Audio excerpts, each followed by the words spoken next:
네, 안녕하세요. 어, 강원도 소방학교에서 근무하고 있는 장남주입니다.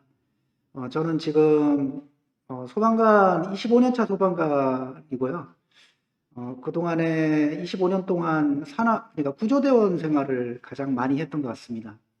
이제 그 중에서도 산악구조대에서 약 한 10년, 한 12, 3년 정도를 근무를 했었고, 특히 설악산이 주 활동 무대로 하면서 많은 이제 사고를 접하게 되었고요. 그 접한 사고들을 통해서 여러분들 같이 한번 어떤 사고들이 여러분들이 실제로 이론적으로 배우고 있는 여러 가지 부분들이 실제로 그런 사고가 나는지를 한번 같이 영상도 보면서 그렇게 한번 보도록 하겠습니다. 지금 영상을 하나 좀 보여드릴 건데요. 한 좀 남성이 구조대 보시면서 루프에 좀 이따가 묶여 말씀을 헬기로 드리겠습니다. 끌어올려집니다. 미국 캘리포니아주 로스앤젤레스의 산속에 고립됐던 45살 콤핀 씨가 구조되는 모습입니다. 콤핀 씨는 그제 혼자 하이킹을 나섰다 길을 잃었습니다. 친구에게 길을 잃었다는 메시지와 함께 절벽 위에 걸터 앉은 자신의 사진 한 장을 보내 구조를 요청했지만 곧 휴대전화 배터리도 바닥났습니다. 친구의 신고로 구조대가 수색에 나섰지만 단서라고는 사진 한 장밖에 없는 상황. 구조대는 사진을 인터넷에 올리고 주변 지리에 밝은 하이킹 전문가들에게 도움을 요청했습니다. 도움은 뜻하지 않은 데서 찾아왔습니다. 위성 사진 지도에 취미가 있던 쿠오 씨가 사진을 본 겁니다.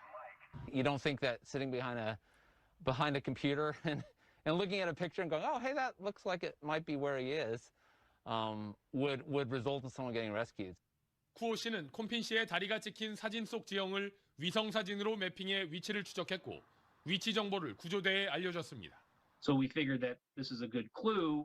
We don't have anything better at the moment. Let's check it out. 쿠오 씨가 보낸 위치 정보는 마지막 휴대전화 신호가 잡힌 곳과도 일치했습니다. 구조대는 결국 쿠오 씨가 찾은 위치에서 1km 정도 떨어진 산등성이에서 콤핀 씨를 발견했습니다. 쿠오 씨는 도움이 돼 다행이라면서도 한 가지를 당부했습니다. Next time, instead of taking a picture of your feet, send your GPS coordinates. 워싱턴에서 SBS 김윤수입니다.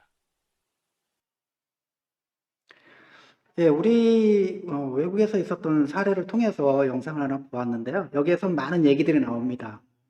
매핑부터 해서 여러 가지 조난과 관련된 부분들, 그런 부분들이 지금 많이 나오고 있고요.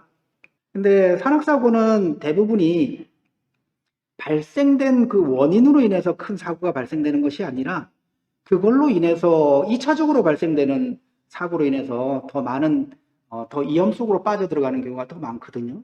예를 들어서 단순하게 뭐 발목이 삐었다든가 단순하게 체력이 좀 떨어졌다든가 하는 자체로는 우리가 큰 문제가 되지 않지만 결과적으로 그로 인해서 발생되는 문제, 즉 더 이상 움직이지 못하게 되고 움직이지 못하면서 원하는 시간대에 하산을 못하게 되고 그러므로 인해서 어두워지면서 추워지고 그로 인해서 저체온증이 발생되고 여러 가지 위험 속으로 더 깊숙하게 빠져 들어가거든요.